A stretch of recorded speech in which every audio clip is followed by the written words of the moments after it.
guys, tayo gagawa ng mga sweet, puding caramel, at yan ang jelly at caramel, cream caramel.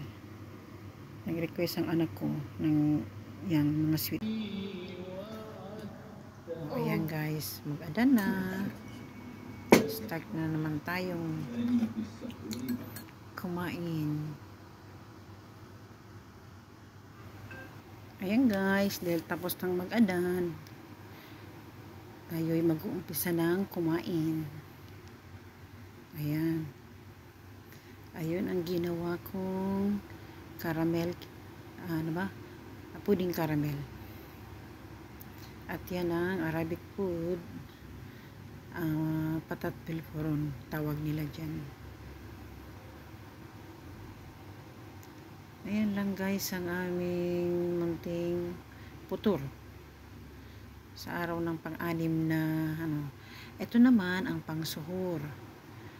Ito yung huling kain namin kaninang mga 6 mga quarter to 6. Hindi quarter to 6. Quarter to tama. Quarter to 6, quarter to 5. Yun ang huling kain ng mga Muslim. So, parang hapunan yun. Almusal. Almusal at saka hapunan. Kasi 2 times lang pag ang Muslim nagpapasting. 2 times lang kumakain. So, ayan. Ito ang huling kain namin. Hanggang 6 ng hapon. So, 6. Parang 12 hours, ganyan, hindi ka kakain, hindi ka iinom. Ayan, ganyan ang pagpapasting.